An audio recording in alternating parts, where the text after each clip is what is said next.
আপনজনের সাথে ঈদ করতে ঢাকা ছাড়তে শুরু করেছেন নগরবাসী। ট্রেনের আগাম টিকিটের ঈদ যাত্রার দ্বিতীয় দিন অনেকেই বাড়ির পথে রওনা দিয়েছেন। তবে ঈদের ছুটি শুরু না হওয়ায় এখনও ভিড় নেই কমলাপুরে।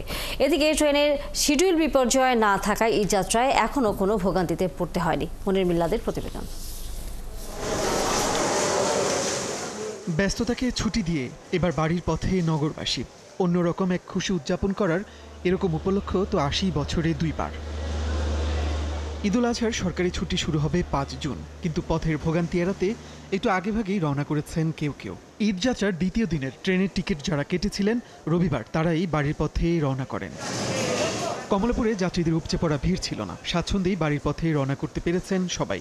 এদিন এমন অনেকেই পাওয়া গেল যারা শেষ মুহূর্তের ভিড় এড়াতে পরিবারের নারী ও শিশুদের আগেভাগে বাড়ি পাঠিয়ে দিচ্ছেন। ব্যবসা বাণিজ্য বা অফিস যাদের থাকে, শেষে যে ছুটিটা হয় ওই সময় অনেক যানজট থাকে, যে কারণে আমরা সবসময় চেষ্টা করি যে শুরুর দিকে গেলে সেক্ষেত্রে তারা একটু রিল্যাক্সে যেতে পারবে। এবার আশা করি ট্রেনগুলো যথাসময়ে ছেড়ে যাবে।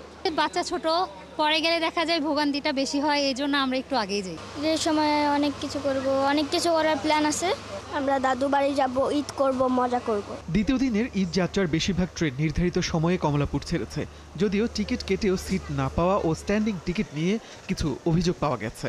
ঢাকা থেকে রংপুর আমি টিকিট পাই নাই, এজন্য আমি আরেকটা লিঙ্কের মাধ্যমে নিয়েছিলাম আর কি টিকিট, আরেকজনের মাধ্যমে। তো এই একই সিটের তো দুইটা হয় না, আর আমার সাথে মনে হয় প্রতারণা করছে, এরকম মনে হচ্ছে। টিকিট চাচ্ছিলাম ঢাকা থেকে নাটোর, তো আমাকে একটা দেওয়া হচ্ছে ঢাকা থেকে ইব্রাহিমবাদ, ঢাকা থেকে চাটমোহর, এখানে আবার 410 টাকা রাখছে। ইব্রাহিমবাদ মানে আমি কত দূর যাবো এটা দিয়ে বলেন আপনি? ওরকম উল্লেখযোগ্য কোনো শিডিউল বিপর্যয় নেই। যথারীতি দুই একটা ট্রেন বাদে সকল ট্রেনই রাইট টাইম ঢাকা স্টেশন থেকে ছেড়ে যায়।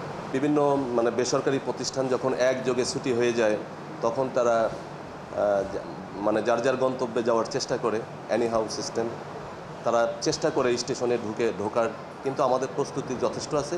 আমরা কোনোভাবেই বিনা টিকিটের যাত্রী এবং অবৈধ অনুপ্রবেশ এটা আমরা প্রতিরোধ করব ইনশাআল্লাহ। বিনা টিকিটে ভ্রমণ সহ যে কোনো অনিয়ম বন্ধে কমলাপুর স্টেশনে সকাল থেকে কাজ করছিল ভ্রাম্যমাণ আদালত। মনির মিল্লাত, ৭১, ঢাকা।